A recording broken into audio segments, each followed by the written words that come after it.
Hey guys, welcome to the bonus episode of The Legend of Zelda Phantom Hourglass.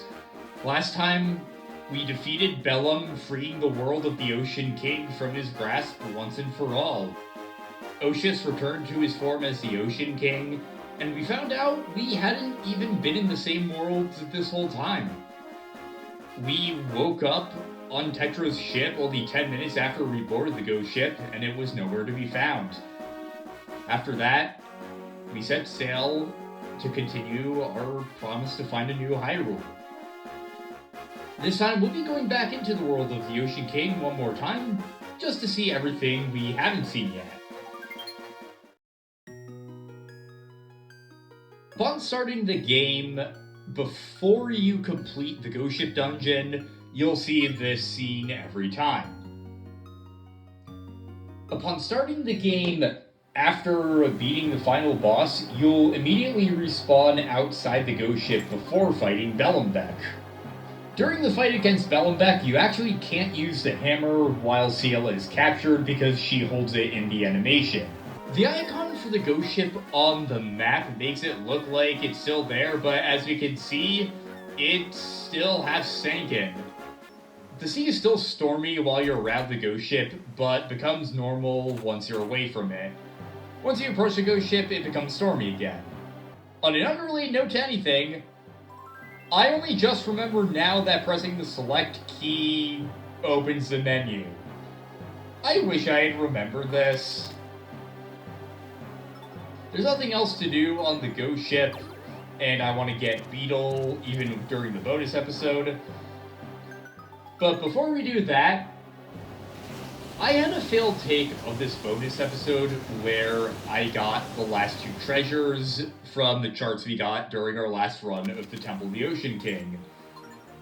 And I want these two to just speak for themselves.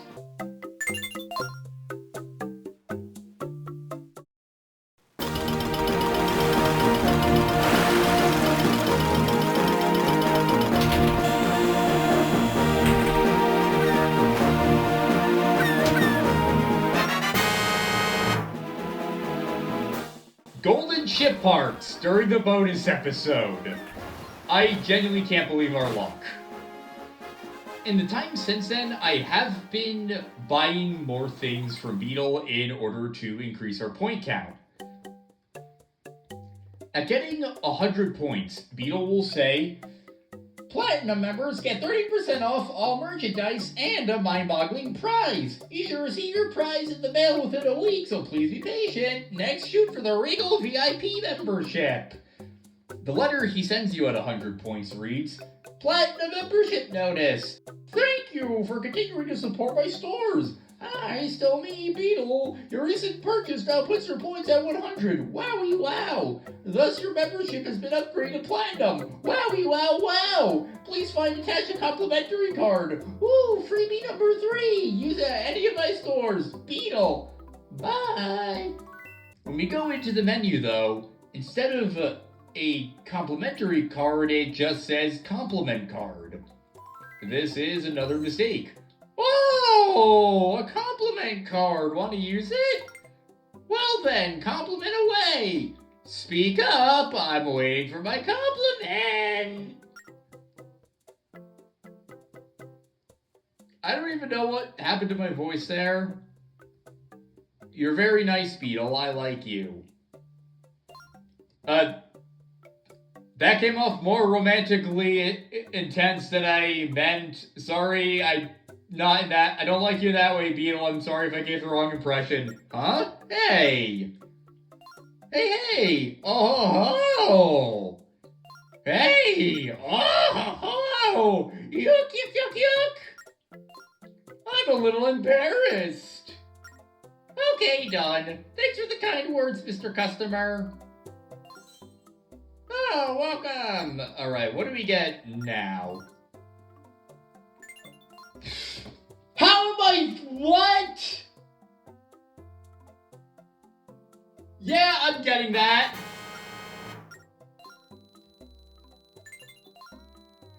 Okay, I thought that was another golden ship part for a second, but it's not. Just a tropical ship. 100 285 points. We are so close. I'm just going to get the purple potion. Once you get 200 points, Beetle says, "Oh, you now have 200 points. You're now an official Beetle VIP. Beetle VIPs get 40% off all merchandise and a very nice letter. I bet you can't wait to receive it. You can't earn any more points, but keep shopping at Beetle's Shop Ship." The letter he sends you at 200 points reads, "VIP membership notice. Thank you for continuing to support my stores. Always me, Beetle. Your recent purchase now puts your points at 200. Wee-dee-lee. Thus, your membership has been upgraded to VIP. Wee-dee-lee VIP. As a thank you, I'm going to put my true feelings in the page. Thank you. Thank you. Thank you very much. Thanks a bunch. Looking forward to seeing you again. Beetle, bye-bye."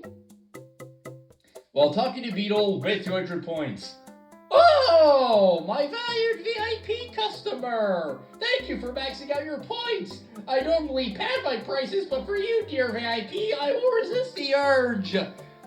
Beetle is single-handedly responsible for inflation in this world, and holy crap, I need throat medicine really bad. Wilfred! This may be our last time seeing each other, my good friend.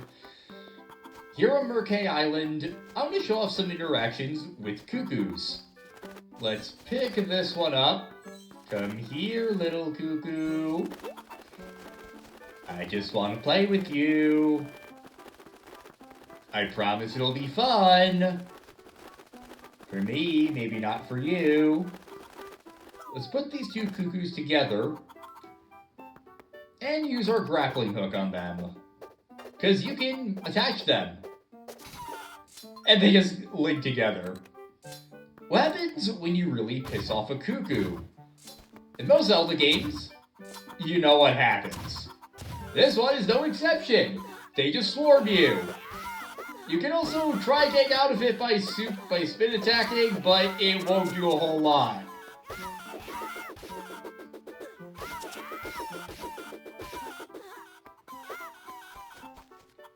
Eventually it does wear off though. I just want to show off that that's what happens. I also want to show off, I haven't drawn attention to this yet, but look at Link when we're drawing on the map. You can actually see him drawing and erasing while you do it. It's a nice detail you probably wouldn't notice since your eyes aren't on that screen. Now at the shipyard, I want to go over each and every ship part we can possibly get. Also, while editing these videos, I found out that while swapping parts, there are brief moments where the ship will just merge two parts together. The last thing I want to do at the dock is go over each and every ship part you can possibly get. For Linebeck's ship, passable prow, an average prow that came equipped on the SS Linebeck. Normal anchor, the SS Linebeck came equipped with this average anchor. Standard hull, the original hull of the SS Linebeck, nothing special. Edo's cannon, a cannon bought from Edo for the high price of 50 rupees. I think it just says whatever you bought it for. Simple handrail, the handrail that came stock on Linebeck's ship. Steady bridge, the original bridge of Linebeck's ship. It's a common style. Normal chimney, the normal chimney that came with Linebeck's ship. Normal wheel, the paddle that came stock on Linebeck's ship. It works. For the bright ship, bell prow, this bell doesn't shine, but it gives the prow a nice look. Bell anchor, a modern bell-shaped anchor. Ironically, it doesn't ring. Bright hull, a modified hull from a standard ship with a fancy yellow spot.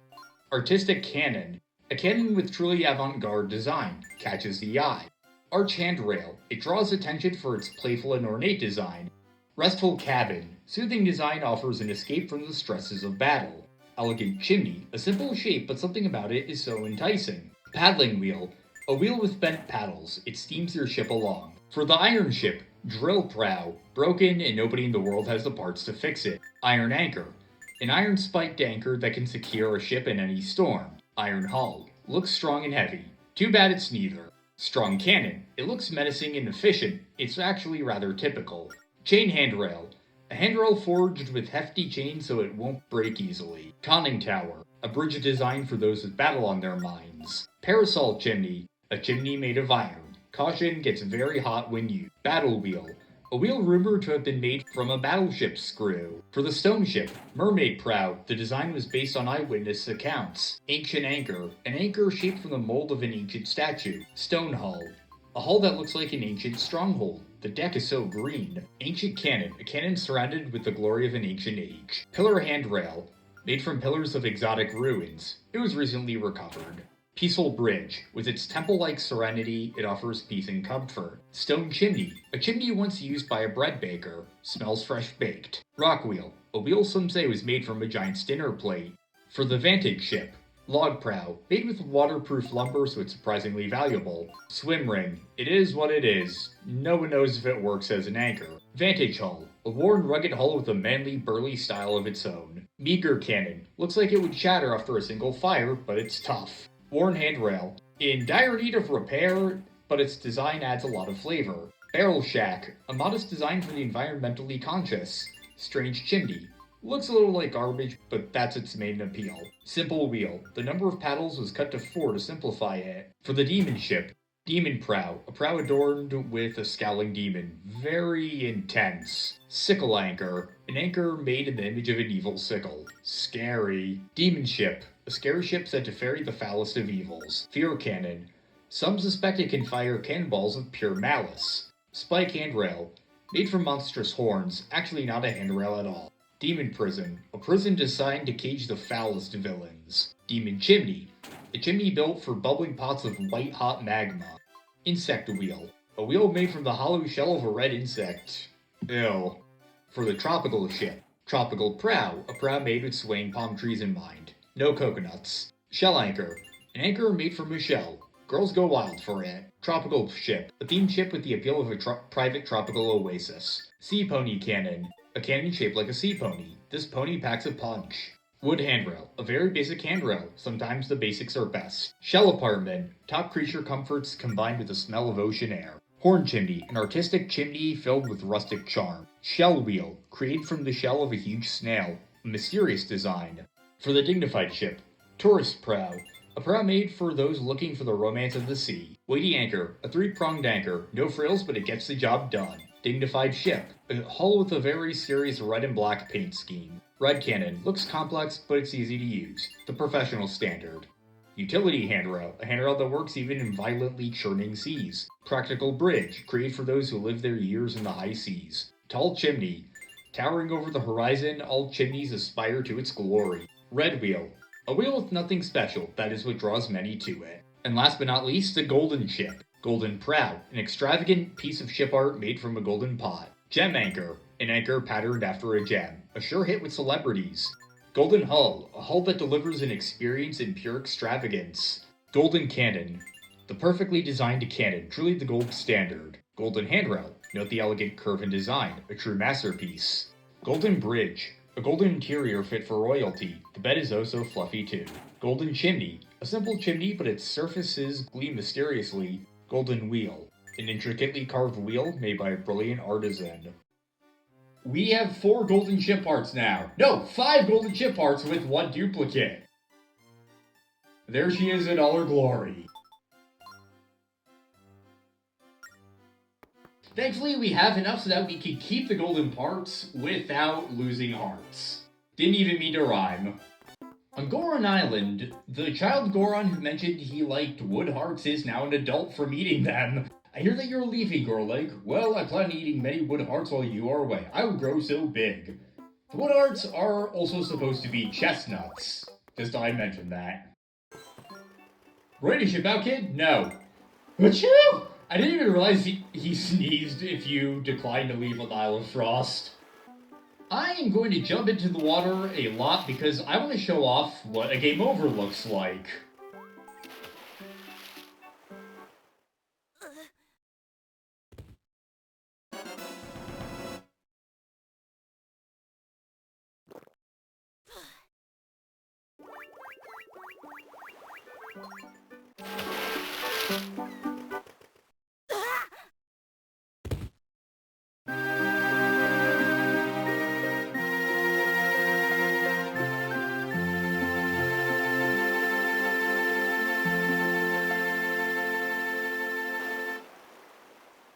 And that's what a game over looks like. Now I want to talk about just random bits of trivia. Friedel is actually a man. He has vast skill in names in different versions, and the only indication he's a woman comes from the Prima Guide. Yeah, not exactly the most reliable source. In French, his name is Barry Lennon, which I guess is a reference to John Lennon. Not sure where the name Barry comes from, though. Your shield actually can't be eaten in this game. I tried to get footage of our shield being eaten, but I just couldn't. I went to the Isle of Gust and sat there for a while getting eaten by the moldworms, but nothing happened. I couldn't even find any footage of your shield being eaten in Phantom Hourglass online, so I think this might just be a case of false rumors propagating just by word of mouth and people just taking them at face value. So, I guess it just doesn't happen and I was wrong. If there is any footage, I'd really like to see it though.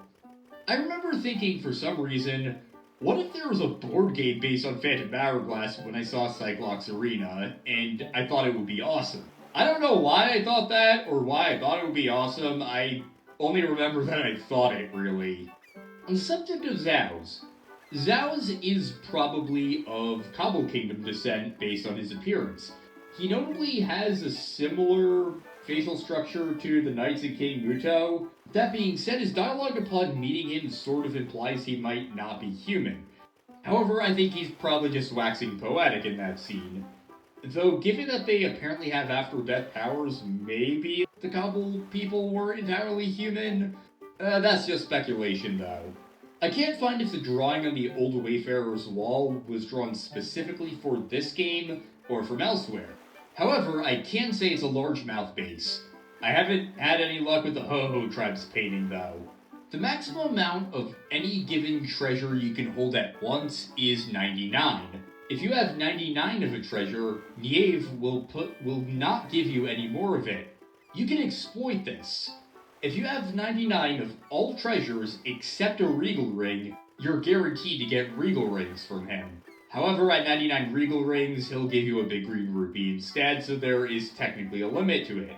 I also just want to take this moment just to gush about Crake more. Usually the Temple of Courage doesn't give me trouble, but Crake does, and in this playthrough, the Temple of Courage gave me trouble, and Crake didn't. I don't know why, and I wish we got to see more of the fight, because it's seriously one of my favorite Zelda bosses. For the attack where the massive eye rams your ship, there's actually no way to dodge it, you just have to keep healing from the projectiles. I can't find an explanation for why DS Island didn't register as we approached it, but I have found offhand accounts on random forums of similar things happening. I also can't find any footage of something like this happening other than ours, so did I become the first person to document a glitch? I really don't know. I also don't know what the Anuki Chief's symbol is. It looks similar to the Chinese symbols for the Sexagenary cycle, and I got similar Chinese symbols when I tried reverse image searching it, but I couldn't find anything that was exactly the same. So there's still a bit of a mystery to it. Speaking of the Anuki, Ciela says the imposter Yuke looked just like Aru when you hadn't met him yet. And I'd also like to point out that the Anuki seem more hostile towards the Yuke than vice versa. Both of these species live on the Isle of Frost. The Yuke have natural insulation to the cold, suggesting that they evolved this way. The Anuki don't. Could that imply that the Anuki are invaders of the island? Yeah, there's some darker implications there. When you meet Jolene, she says it had been 100 years since she and Linebeck last crossed paths. I also don't think this is literal. I think she's probably just being dramatic since she likes being a pirate. There's no other indication that they're immortal, and I think that just makes more sense. I like how the shot of Oshus being dragged into the vortex when he tells you a Bellum looks like an eye just makes it seem more creepy.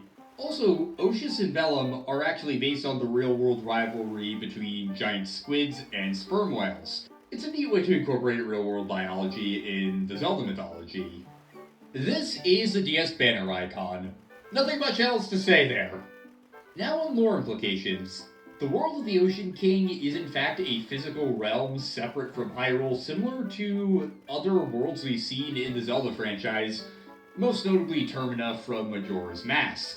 So, there's not a whole lot of other details about the world of the Ocean King other than people from one world can apparently cross over into another at certain points. I also believe the ending is meant to imply that Linebeck is originally from the Great Sea, considering he's brought along with you with the changes to his ship, and the Ocean King also addresses him along with Link and Tetra when he says it's time to return to your world. Also, he has to say goodbye to Ciela. It's never outright said, but I have seen some confusion about why Linebeck is in the ending, so I just wanted to clear it up that he's from the Great Sea. Now let's move on to unused content. In early builds of the Temple of the Ocean King, the Gold Phantoms were actually supposed to replace earlier Phantoms, like how the Swift Phantoms replaced the Blue Phantoms when they were introduced. There are several unused test maps in rooms, as you can see here. These images are from the Cutting Room Floors page on Phantom Hourglass, and there's really just too many unused maps to explore all of them in full. So I strongly recommend going on their site and checking it out yourself because there's some really fascinating information in it, and also full views of boss arenas and the like. Now, in these maps, we have things like the test maps, early versions of Murkay Island, and also mini-maps for areas that are only loaded in cutscenes. There's even what appears like an unused dungeon, possibly, or maybe an early version of the Temple of Courage, like the Cutting Room Floor speculates, but there's not really a whole lot to go off of here. There are also unused mini-maps for ship interiors. They all just look like rectangles, though, except for the Prince of Red Lions, which has the plank entrance. Also, I just found out from reading the Cutting Room Floor, again credit to them, that Niamh is called Flank internally, and that's honestly such a better name. In concept artwork, Murkay Island would have grown into a larger settlement, and it seems like the concept was eventually split into Murkay and Cannon Islands.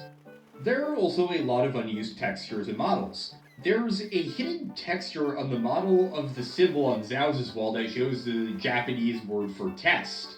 There's also an unused icon for the DS banner, and in the files there's a picture of a dog for some reason. It's a welcome surprise, though. There are rough windmill and boat models too, and there's even an icon for the boat on an early version of the map. There's what appears to be a ghost NPC, possibly an early version of the skeletons in the Temple of the Ocean King, maybe. There's also an unused switch called Crystal internally. There are 6 doors with fairies on them for each dungeon, labeled Flame, Wind, Pluck, Power, Ice, and Philos. The first 5 are pretty self-explanatory. They parallel Temples of Fire, Wind, Courage, Goron, and Ice. Philos is the Greek word for friend and corresponds to Muto's temple. The Z-targeting sound effect from Ocarina of Time is also in the files, probably as a sound test. There's also an unused moon door to parallel the sun door, and unused localized text referring to a moon key like the sun key. This also would go unused. There are small differences between the US and UK versions of the game, and there's a typo in the European version for when your opponent disconnects in battle mode. In the US it says your opponent disconnected, but in the UK it says were disconnected from your opponent. There is cut dialogue from Tetra at the start, and I am angry this was not in the final game. Mako tells her, "But you're the princess of the whole kingdom. I can't go treating you like a pirate." "You'd better start trying, Mako. I may be a princess, but I'm a fearsome pirate. I'm traveling the world in search of new lands, and I'm the leader of you salty lot. I'm Tetra." Why wasn't this in the game? And now moving into just straight up out of game content. In issue 205 of Nintendo Power from July 2006, we see beta screenshots which show a speed control for the ship. This feature would actually be implemented in Spirit Tracks. There's also an unused map showing something like the Triangle Islands from Wind Waker. I guess you'd have to chart the center on the map and then go there. It possibly also could have been an early version of the Sun Key. There's even an early version of the Temple of the Ocean King with a different background. It almost reminds me of Super Paper Mario, but maybe it's just a geometric pattern. In issue 221 of Nintendo Power from November 2007, Lineback is repeatedly called Beck. I'm not sure why, because his name in Japanese is Reinbaku, which more or less translates to Lineback directly, so I don't exactly see how that got misinterpreted. There was a unique DS Lite and a quill stylus produced for the game.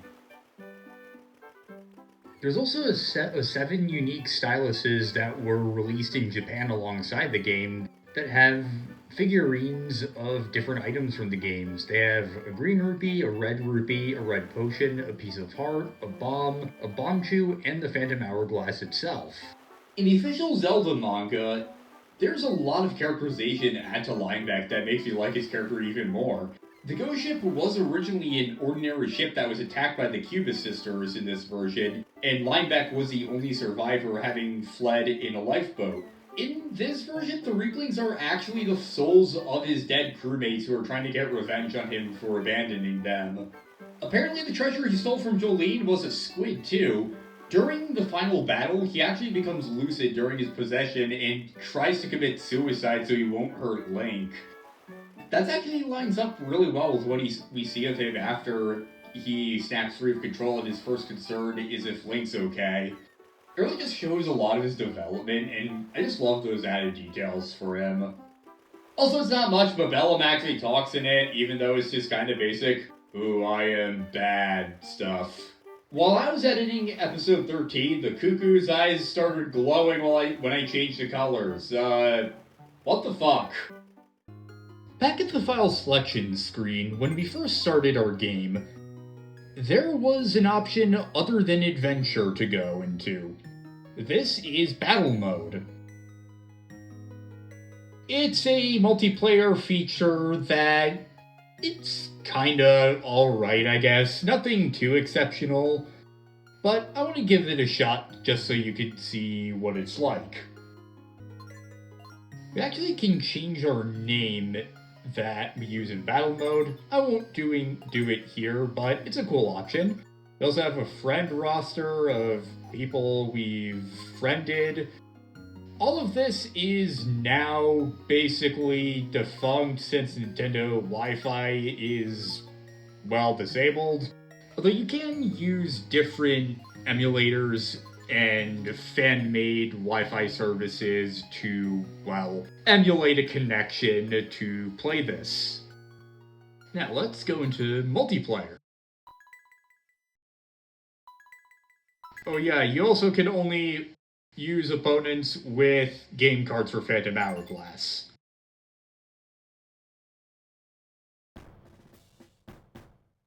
Now in battling, there are 8 different stages we could choose.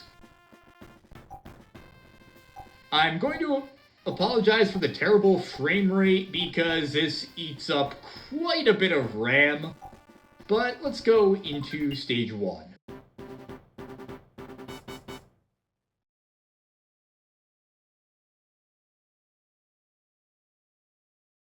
For this game, you will take alternating turns playing as Link and the Phantom. In this mode, we start off as Phantom, and what we can do is draw lines that Phantoms will follow to attack Link. Wow, that frame rate is terrible. One player controls red Link, the other controls blue Link. Sometimes the color will switch. Why? Hell if I know. Basically, the objective for the player controlling Link is to pick up Force Gems and get them into their safe zone, or home base. The other controls the Phantoms by just drawing on the screen like you saw. It functions similarly to bomb chews. Also, the music is a remaster of Hyrule Field from Ocarina of Time, although it's quite slowed down and demonic sounding here because of the frame rate drops. Jeez, I need a better processor on this thing, jeez. Now, the mechanic of moving the phantoms actually would be reused in Spirit Tracks, so this really remote feature that not a lot of people used would come back. You'll notice there's a dot on the screen down here, and this is an item orb that Link can use for various boosts. Also, you don't have a sword. I think that's higher speed. Also, while you're moving around, you can't see where the phantoms are on the other screen. You have to be holding a force gem to see it. The bigger the force gem, the more points you get. There are also various traps you can use, and the screen also will wrap like in Pac-Man.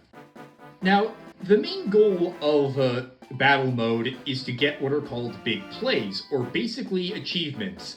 By battling, you can rank up, but it won't be for a lot. You have to earn these achievements in order to actually make advances. There are a total of 16 big plays, but the order they're listed in is somewhat odd. The first one is no items, in which you win without taking a single item. There's no dribble, in which you win but don't drop force gems outside of your bases or safe zones. The third one is called Limit, in which you win a match felling Link in the last 20 seconds of 2 turns. For the fourth one, Solo, the clone that just runs around, basically, to fool your opponent. They also will do the same actions you are to make it a bit more believable, or less believable depending on the circumstances, I guess. As I was saying, the fourth one is called Solo, in which you defeat Link in any one turn using only one Phantom. The fifth one is called Break, in which you break 10 or more of your opponent's helpful items. As you'll see, the items are red and blue. The ones that are your color you can use, while the ones that are the opponent's color you'll just break and you can't use. For Take, you pick up 10 or more of your own helpful items. That's really all we can do for this round. Time, change sides. Also, you can start drawing before the match starts. Okay. That gives us quite the advantage, actually. Oh yeah, Phantoms can't enter safe zones either. Now, the seventh one is a bit odd. It's called Perfect Master, in which you complete a perfect run, which is a big play that's listed later in the official list, and a limit at the same time. We'll get to exactly what this means, but it is very odd that it's listed first. For the eighth big play, Quick, you have to win a match felling Link in the first 20 seconds of 2 turns. In the ninth one, Miracle, win 1-0. In the 10th big play, get everything, win turning all the force gems your color. The 11th one is Guardian, in which you win without letting your opponent score any points. The 12th one, Perfect, which we mentioned earlier, you have to complete both Get Everything and Guardian together at the same time. So in order to get Perfect Master, you have to win a match felling Link in the last 20 seconds of 2 turns, while also getting everything and not letting your opponent win any points. For No Miss, you have to win without being taken down as Link. For Guard King, take Link down 3 times as the Phantoms. For Master, you have to complete a No Miss and a Guardian at the same time. So, in other words, you have to win without letting your opponent score any points, while not being taken down as Link. And finally, Battle Master. You have to complete a Limit and a Master at the same time. So basically, this is completing a No Miss, a Guardian, and a Limit at the same time. So, in other words, that's win a match, felling Link in the last 20 seconds of 2 turns, winning without letting your opponent score any points, and on top of all that, win without being taken down as Link. Those are all the big plays. Phantoms will also swing at you automatically if you walk by them. And that's game. Win-loss points, total 207. Those are all the big plays we got. Oh, damn, yeah. The other one was... My other screen, I wasn't doing anything. And I'm even getting a tip to not suck so much at the other screen. Also, your opponent can choose the next stage. Your opponent has left. No. You did 4 more big plays. Visit the postman in the main quest. This is the official list I was mentioning. And all the 5 big plays we got. Also, there's this how to play guide. Welcome to battle mode. I'm Cielo, and it's my job to tell you all about how to play this game. In this game, players take turns playing as Link. And as 3 big evil phantoms, players battle it out for the most points. First, touch to the left to move left. To stop the tutorials, press start anytime. Controls are just the same as in the base game. Okay, next I'm going to explain the rules. Oh yeah, run up, tap any of the triangles, anyone is fine, just do it. The triangle you're holding is called the Force Gem. You can earn points by carrying these back to your base. Because you're on the red team, your base is on the one with the red floor, appears on the map as the top screen. While you're holding one, you can see where the phantoms are. When you're not, you can't. Yes mode is way more entertaining if you're actually playing with a friend and not just another screen like I am. If you drop the thing on the red floor, it'll turn red and you'll get a point. There's not a whole lot to do with this tutorial. I just want to show it off, and I'm not sure if I've even ever seen it before. It exists, and it's also pretty remote in this game. The area that you're standing on is called the Safe Zone. Only Link can enter Safe Zones. Magic keeps the phantoms out of them. Phantoms can't see Link when he's in a Safe Zone, so you can trick them. Remember, blah blah blah blah. If a red or blue thing is placed on a Safe Zone, it will turn yellow. Next, I'll explain the top screen. Oh, you have to, like, walk through it together to explain things. Look at the top screen. Do you see the hourglass and some numbers?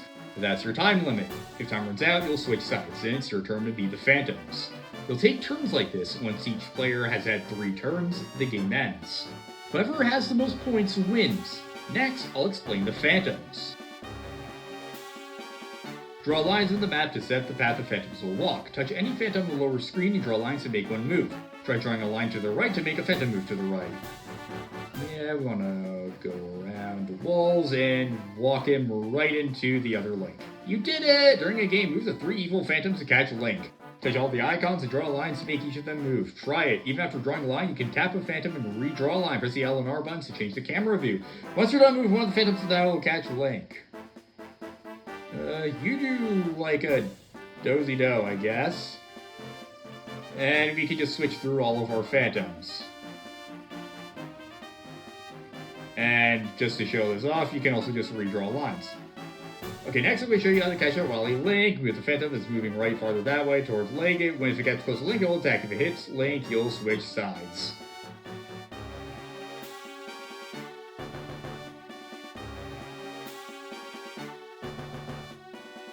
Well, that's going to tell you all you need to know about helpful items. Shortly after a game is started, helpful items will appear on the screen. Items for red players are in red capsules. Items for blue players are in blue capsules. Tap capsules that are your color to take them. Tap your opponent's capsule to break it. You never know what's in a capsule, but you need them to help you win. Okay, that's all I have to say about how to play. I told you a lot, but there's also some secrets. Discover them for yourself. Well then, have fun playing in battle mode. Before we go back to the main game, I want to go over the helpful item. There are 8 in total, 4 of which can be used by both Link and the Phantoms, 2 that are only usable by Link, and 2 that are only usable by the Phantoms. For items that are usable by both, we have Strength Up. For Link, he can move the heavy force gems faster, and the Phantoms have more reach on their sword. For Speed Up, it's right in the name, it just speeds you up. For Clone, we saw what it does for Link. As for the Phantom, it actually creates an illusory Phantom that I don't believe you can control, but it does give the illusion that it's being controlled. And Shuffle will randomly generate Force Gems across the field. For Link exclusive items, there's one hit immunity, which, well, basically just gives you an extra life. If you get hit, then the round isn't over. However, on the second hit, that's when the round ends. Then there's 30 seconds added, which just adds 30 seconds to your time. And for items exclusive to Phantoms, 30 seconds subtracted removes 30 seconds from the timer. And then there's Wind Walls, which basically set up wind barriers for Link. Now that we're in the base game, this is a letter from Fuso of Cannon Island. Ahem. Here's what he says. To Link, we've heard that you've acquired more than 4 big plays in battle mode. The Friends of Battle Mode have prepared a gift in honor of this occasion. It's waiting for you at Edo's Garage on Cannon Island. Stop by his shop if you're in the neighborhood. From the chairman of the Friends of Battle Mode, Chairman Fuso. And that's the end of it. All that's Earth, and I'm out of here. Before you enter Edo's Garage, save. Hey, we've been waiting for you, Link. I hear you completed 4 big plays in battle mode. Great, did you know I'm the chairman of the Big Friends of Battle Mode? People who make big plays win prizes from the Big Friends of Battle Mode. I've placed a prize in the treasure chest for you. Please take it. And keep playing battle mode. Actually, to be more specific, save before opening the chest. There are 16 big plays in total. Every time you get 4 big plays, you will get a treasure chest, so you can get this 4 times. Also, I like how his shirt looks like a bear with googly eyes. Just noticed it.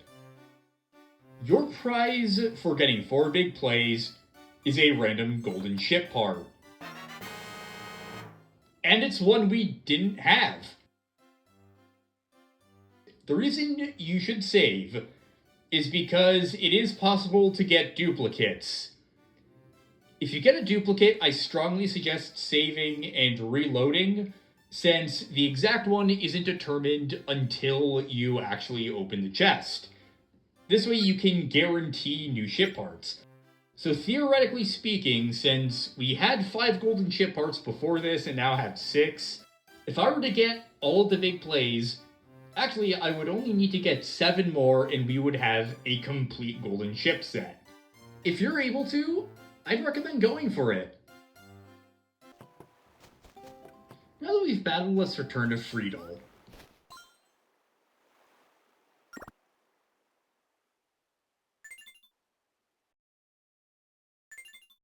Let's put in a Goron Amber.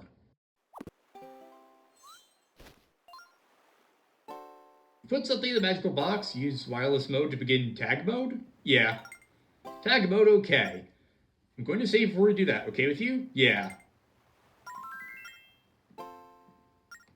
Don't forget what's up for a save, and then it's tag mode time.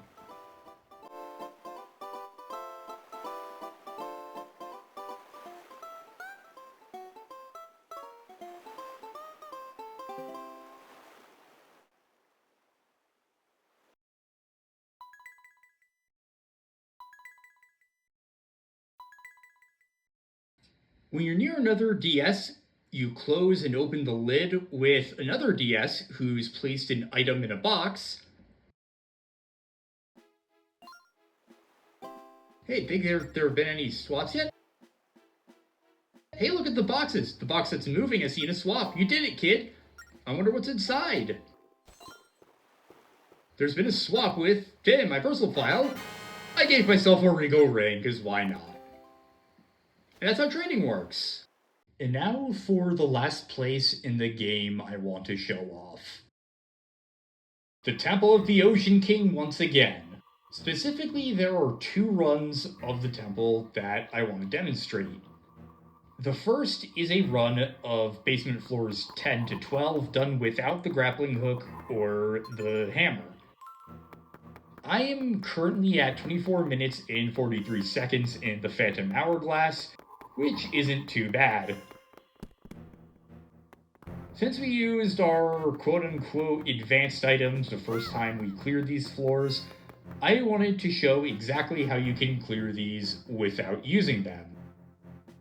The first step you have to do is going to take a while. We can't access the boulder in the top right since we can't use the grappling hook to get up there. Instead, we have to wait for the phantom on the right to make it all the way around, then use the boulder on the left to kill it. We're gonna be here a while.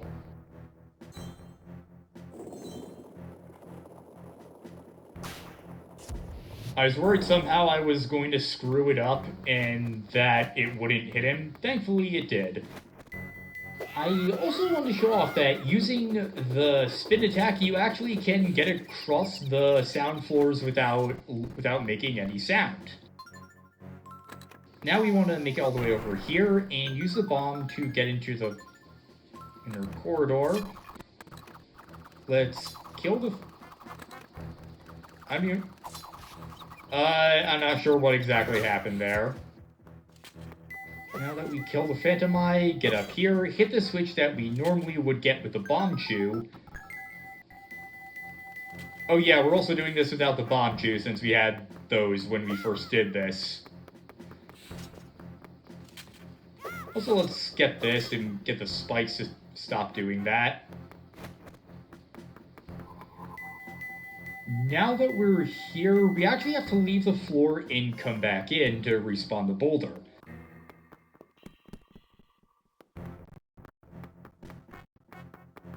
Okay, I don't like how my frame rate keeps dropping. It hasn't really been doing that for a while. The spikes haven't reset in either of the phantoms, but the boulders do.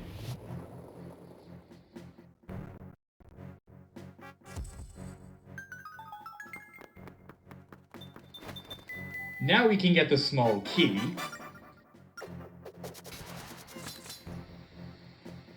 Grapple on over here, and that's just a matter of running all the way back through here. There's no phantoms, idiot. Then we can just unlock this and go down. Alright, now basement floor 11 is where things get tricky. We have to navigate all these, and without alerting the phantoms, which we have already failed at doing.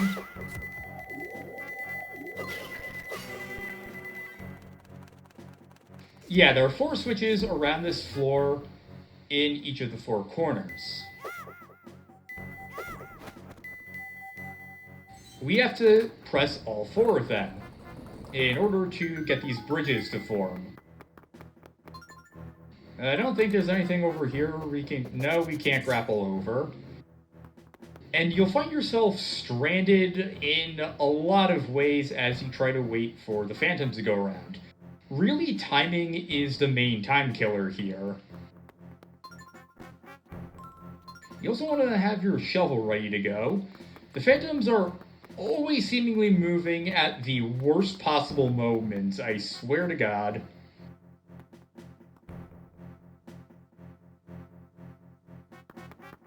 And they will just never let you make any progress. This is why I struggled so much with this floor in my first playthrough. The fact that they're so goddamn slow doesn't make it any better.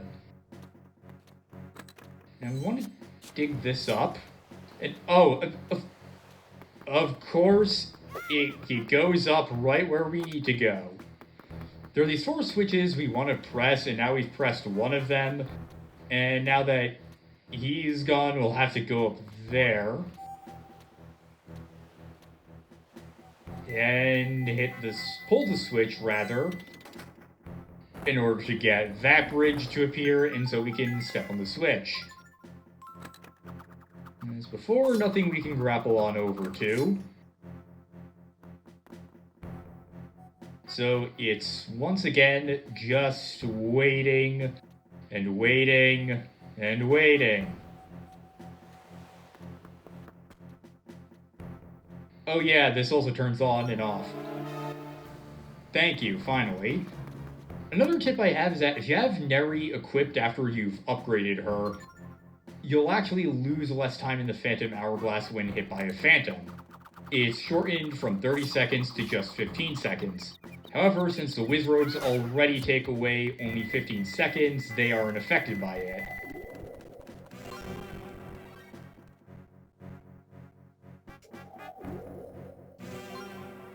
Yeah.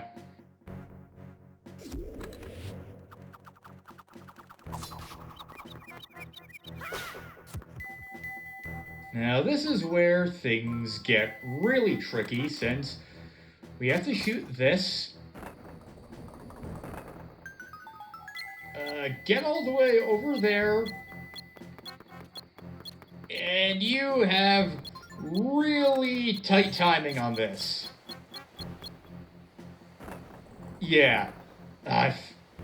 We hadn't... If you had already dug that up, we wouldn't have struggled so... We would have actually made it. I was going to say struggled so much, but we didn't really struggle there. But you have to time it really precisely. My tip for this is to shoot it from as far away as you can. If it's off screen, it will not count. Fuck you. You can stun the phantoms with the arrows if you need to, but I personally am just gonna try timing it right. What do you mean he's going that way? Of fucking course he is.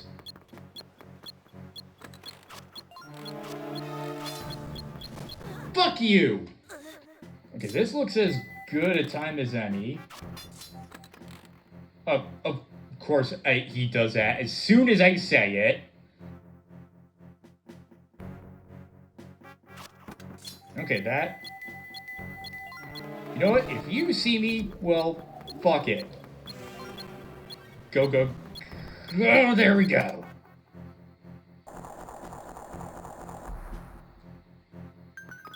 That's how you get all 4 switches.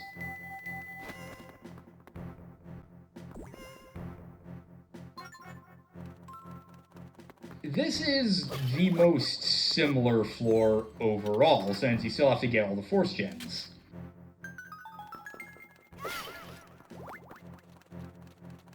Oh, right. You can come this way. They can go through the spikes.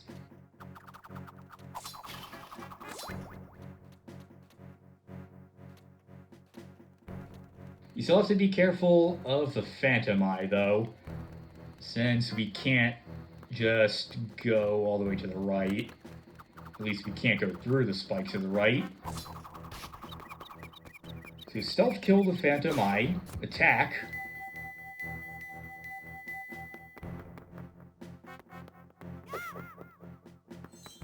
Once again, we want to get the red jar and break it here. Found a force gem, take it away quietly. Now, in order to get around the Phantom, really all you have to do is just get behind its back. Another tip I have for this floor is to not throw in the force gems as soon as you get there, because that will cause the Wizrobe to spawn, and that just makes things more complicated than they need to be.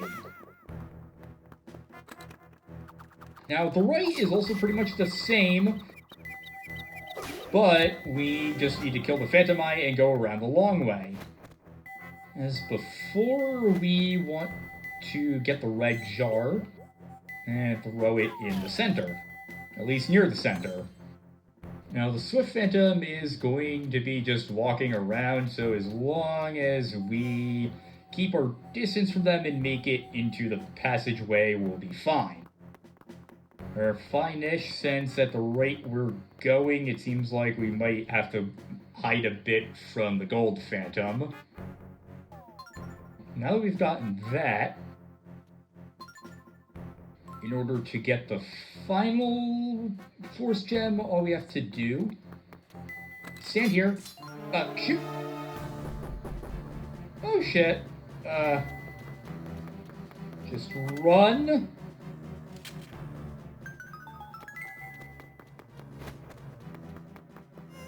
Okay, there we go.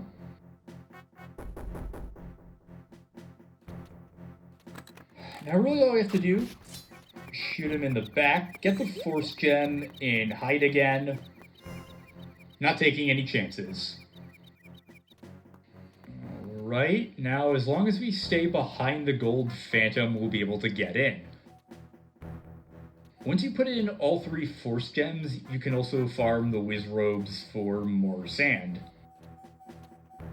In our case, however, that won't be needed yet. And now for basement floor 13. We're actually going to use our hammer for this, since if you made it here before the Goron Temple and all that, you don't need to fight the Phantoms, you just get the sea chart. And Cielo says, we did it, Link, we got 2 sea charts in a row. So instead, I'm just gonna fight these guys, and I'll meet you back once I'm done with this.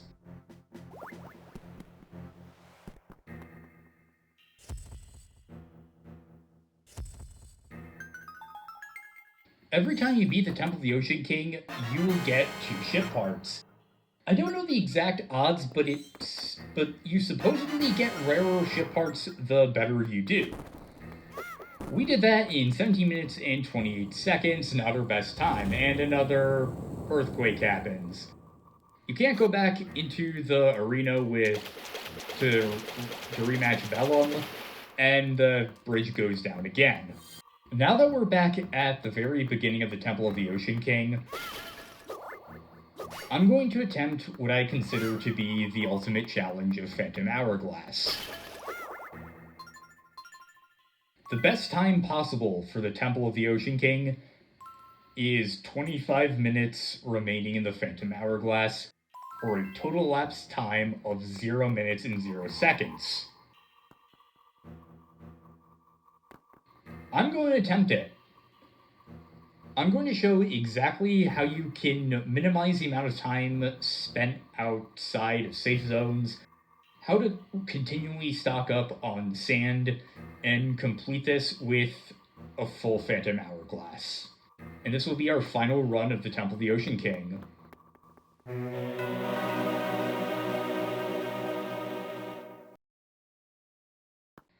Most of this run will be basically what we've been doing this whole time, but just done really fast.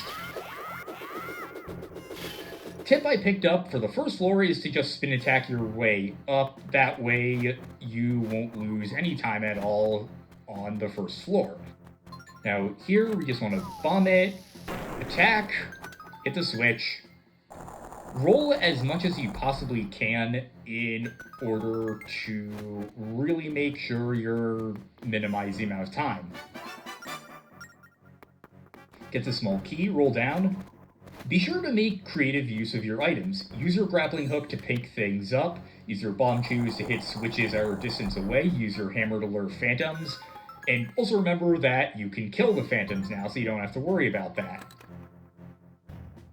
I somehow got hit by a phantom on this floor, and to save time in this already incredibly long video, I'm just going to show a successful attempt.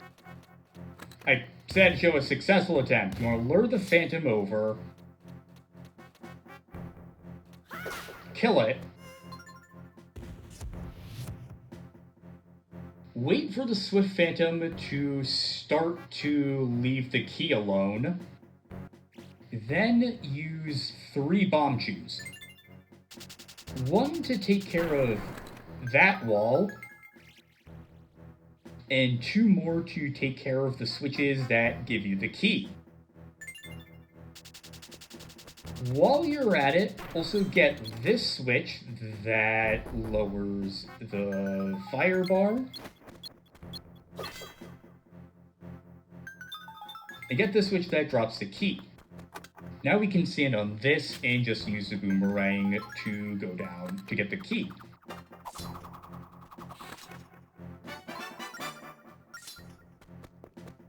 Now the way open, we can just roll on through, or not roll on through there.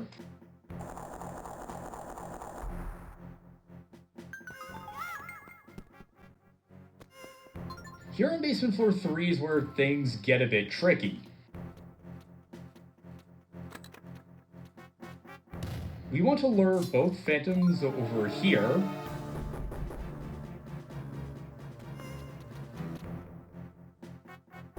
So that way the one with the key gets close to us.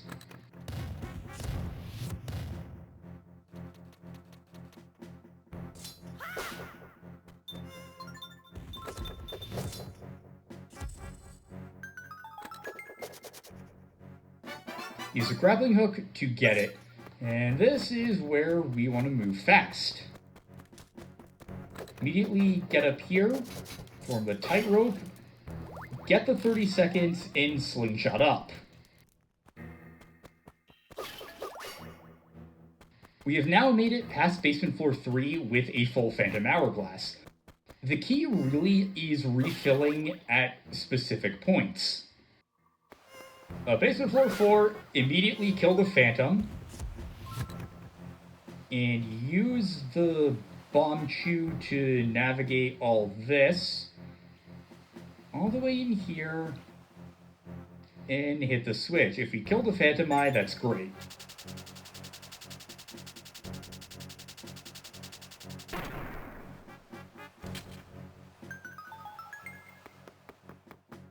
Now here, pull out the bow, shoot the switch to make the wind geysers die down.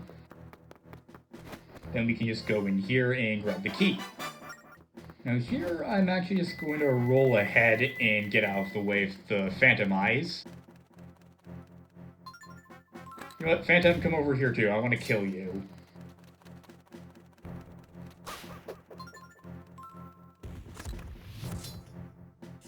I'll take the treasure while we're at it, I guess.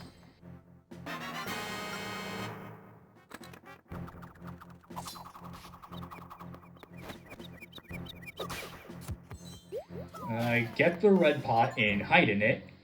Then we can just use bomb chew. I said use a bomb chew by going up through here. We can go down to basement floor 5. Also, I tried going through basement floor 5 the usual way again, and no, the enemies do not change if you go through that route.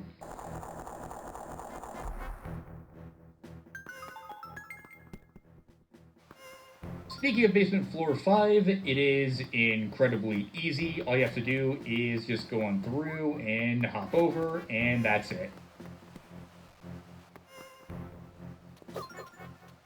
Now, for basement floor 6, there are a few jars of sand we can get. I don't think we'll be able to get them this time, though. So instead, let's just roll down. And as always, be sure to enter the usual room so we can get the extra 30 seconds.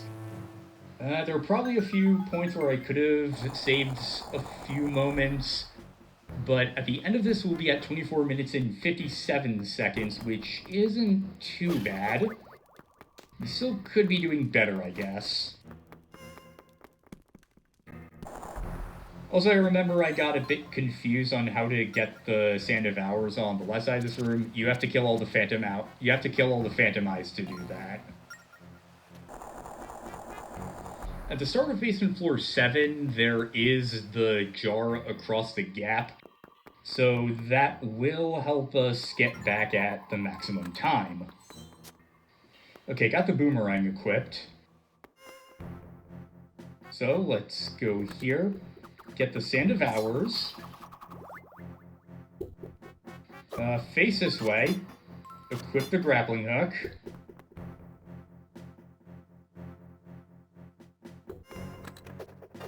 Grapple on over here. Also get the sand.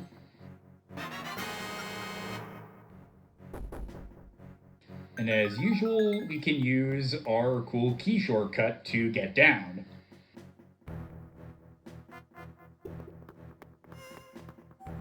You can try throwing the crystal, but not entirely sure exactly which method is faster, just carrying it normally or throwing it. Because neither of them really feels optimal, but I guess that's part of the design. Basement floor 8, again restock. I don't want to jinx anything by commenting on how we're doing. So instead, we'll go down here. Get the red jar, break it, and use the bomb chew to hit the switch and open the door. Okay, got the crystal, go down. Alright, now that we're here, I'm going to equip the grappling hook to try and take the crystal from the Phantom if we can. And this is going to be tricky because of the Wizrobes. Gonna stand here. Gonna send the bomb chew to the center and blow up the blocks so we can safely get there. I see you, Wizrobe.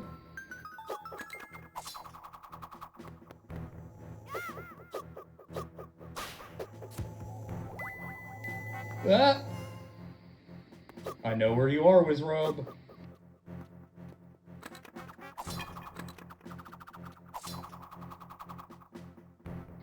Okay, that's kind of odd. Do I have to throw the bomb at the bottom of the stairs to kill it?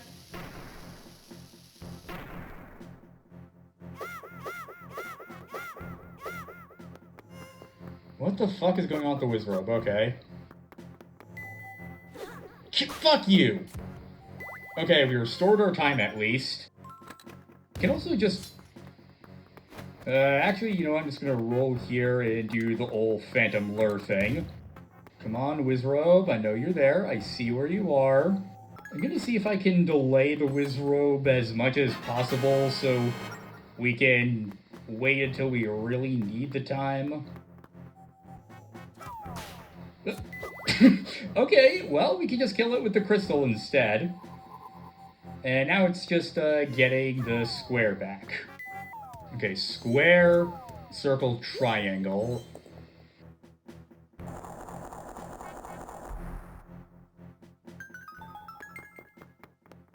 Alright. Last quarter of the temple.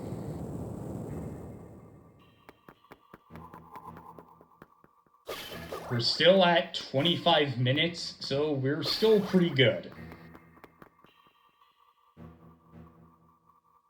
This is where we have to do some pretty crucial steps, though. First things first, use... I said first things first. Use the bomb chew to hit the switch here. I'll be sure it doesn't kill the Phantom Eye instead, which it didn't. We actually don't need to kill the Phantom on the right. The only one we need is the Phantom on the left because it has the key.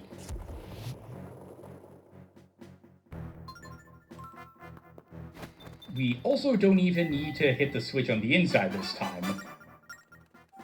Reason for that being, we can just roll over here, grapple on over to this peg, and then stand on it. If you got this chest earlier, you can immediately latch onto it and drop down. That's all it takes to get by basement floor 10. And in basement floor 11, we could just bypass it entirely and reach basement floor 12 in an instant. Okay, I kind of screwed up there. We only have 3 replenishes of the Phantom Hourglass, 2 from the Wizrobes and 1 on basement floor 13. We can't let the Phantom Hourglass get any lower than it is now realistically. So we're going to have to be very careful here. We have to wait for the perfect time to launch behind the Phantom and kill it.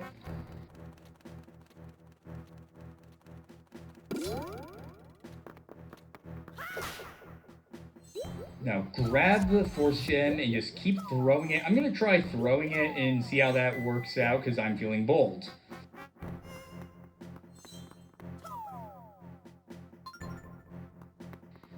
Right, can we get that from here? Probably not. Yeah, no. Hit the switch for fuck's sake. There. Finally, okay. Go, go, go. Get this. Throw it. Throw it. Throw it. Come on, come on. Let's get it. Yeah, we should probably just keep throwing it. This seems way faster than the alternative.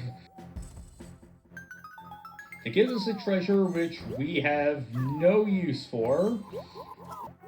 Alright, now it's just a matter of getting the Wizrobes over here, getting their 30 seconds. Then we're gonna have to be really fast for the final floor.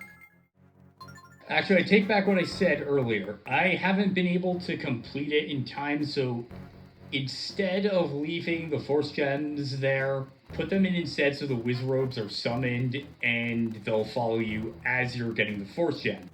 Otherwise, you have to leave the safe zone and waste time waiting for the Wizrobes to follow you. This time, they'll follow you naturally, so while dangerous, it does ultimately save a lot of time. Okay, so another tip I have. Throw the gem, then use a grappling hook to pick it up and draw it towards you. That saves so much more time. I wish I had realized that sooner. Okay, we have a little more time. Alright. The key to getting 25 minutes left is to grab the golden jar on this floor, smash it before you leave, and roll through the sand as you're exiting. That is the key. There! No. There we go!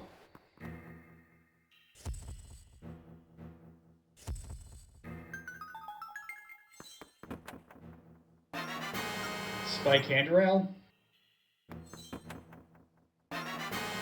Iron hull. That is the Temple of the Ocean King in 25 minutes and 0 seconds. Or 0 minutes and 0 seconds. We did it. This place gave us so much pain,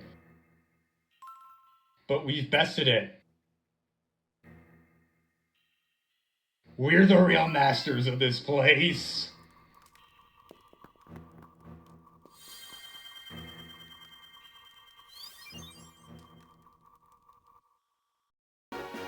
And that's everything I wanted to show off in The Legend of Zelda Phantom Hourglass. This is a very creative game and one that's often overlooked. And I think it's a shame because it's just a really good game overall. It utilizes the DS's features to some of their best, and it's one that I just really like. Well, it's definitely not the flashiest Zelda game out there, and I wouldn't even say it's one of the best Zelda games. It's still one I would solidly recommend, especially if you were a fan of Wind Waker. I remember the first time I ever played Phantom Hourglass was right after I beat Wind Waker for the first time because I was just that hooked on the series. I remember really enjoying it back then, and it still holds up to how I remember it. I originally promised I would do a Let's Play of Phantom Hourglass at the end of my second ever Let's Play, which was of Wind Waker, all the way back in 2016. I was still in high school at that time, and that long journey has finally come to an end now. This was actually originally going to be my 9th Let's Play, but when I first tried to run it on my laptop, it ran terribly. I was planning on Mario & Luigi Partners in Time being Let's Play number 10, and then Pokemon Fire Red and Leaf Green being Let's Play number 11, but after my attempt at Phantom Hourglass didn't pan out, everything basically got shifted ahead earlier. On a side note, I also remember I replayed Phantom Hourglass during my senior year of high school, although I don't have as much of a clear memory of that as I do of my first time playing it, but I remember thinking it still held up even then. While making this series, I also was held up a lot by technical issues that began not long after I started uploading these, and continued on for about a year, which severely delayed my progress in this, hence why this is my first Let's Play that took over a year to complete. I also graduated college in that time, so I've been really busy in between that and just getting everything fixed. Now that I've said my piece, this is also the very last time we ever saw this incarnation of Link. The Hero of Winds would travel on, and the story would continue, but with a different incarnation of the hero. So, it's time we say goodbye to this incarnation and await a new one. As I said last time, I do plan on covering The Legend of Zelda Spirit Tracks as a future Let's Play, but I still have a lot of things I want to do before then. And if you like this series, I've never actually asked this before, but I'd really appreciate it if you liked, commented, subscribed. I figure now is the most fitting time to ask for it. But that's the end of this journey. We'll see each other again in Let's Play number 12. This has been The Legend of Zelda Phantom Hourglass. Thank you all so much for watching, and I'll see you next time.